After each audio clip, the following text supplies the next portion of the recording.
John chapter 19. Then Pilate had Jesus flogged with a lead-tipped whip. The soldiers made a crown of long, sharp thorns and put it on his head. And they put a royal purple robe on him. "Hail, King of the Jews," they mocked, and they hit him with their fists.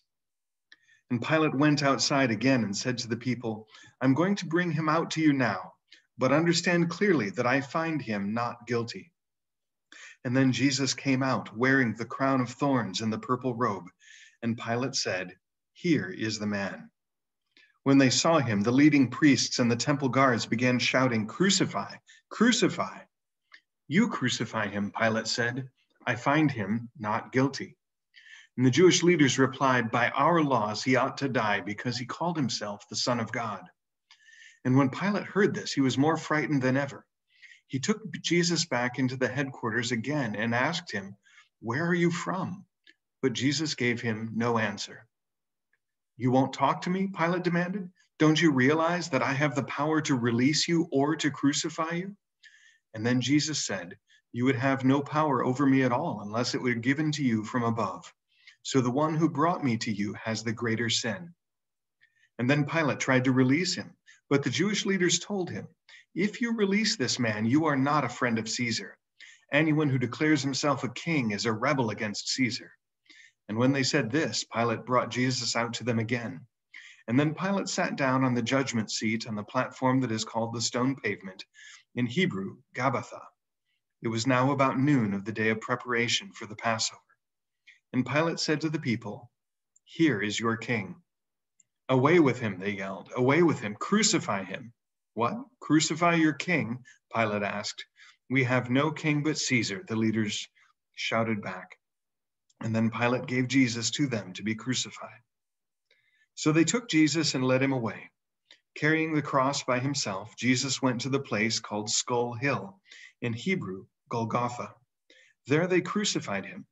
And there were two others crucified with him, one on either side, with Jesus between them. And Pilate posted a sign over him that read, "Jesus of Nazareth, the King of the Jews." And the place where Jesus was crucified was near the city, and the sign was written in Hebrew, Latin, and Greek, so that many people could read it. And then the leading priests said to Pilate, "Change it from 'the King of the Jews' to 'He said, I am the King of the Jews.'" Pilate replied, "What I have written, I have written. It stays exactly as it is." And when the soldiers had crucified Jesus, they divided his clothes among the four of them. They also took his robe, but it was seamless, woven in one piece from the top. So they said, "Let's not tear it, but throw dice to see who gets it." This fulfilled the scripture that says, "They divided my clothes among themselves and threw dice for my robe." So that is what they did. Standing near the cross were Jesus' mother and his mother's sister Mary, the wife of Clopas, and Mary Magdalene.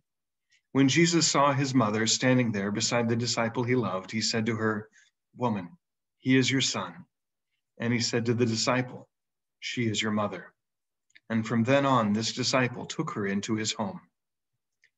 Jesus knew that everything was now finished, and to fulfill the scriptures, he said, "I am thirsty."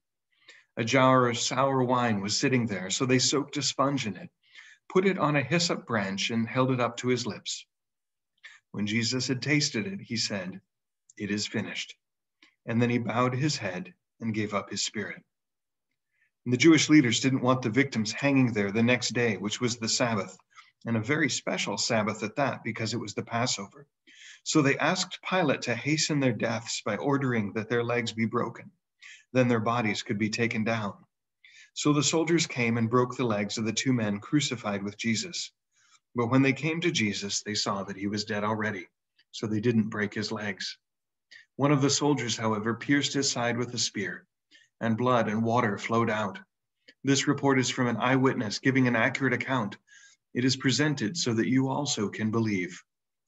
These things happened in fulfillment of the scriptures that say, "Not one of his bones will be broken," and "They will look on whom they have pierced."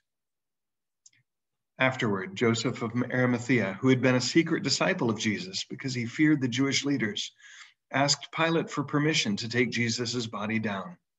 When Pilate gave him permission, he came and took the body away.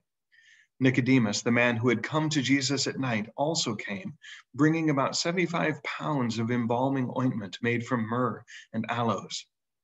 Together they wrapped Jesus' body in a long linen cloth with the spices, as is the Jewish custom of burial. The place of crucifixion was near a garden where there was a new tomb, never used before. And so it was the day of preparation before the Passover. And since the tomb was close at hand, they laid Jesus there.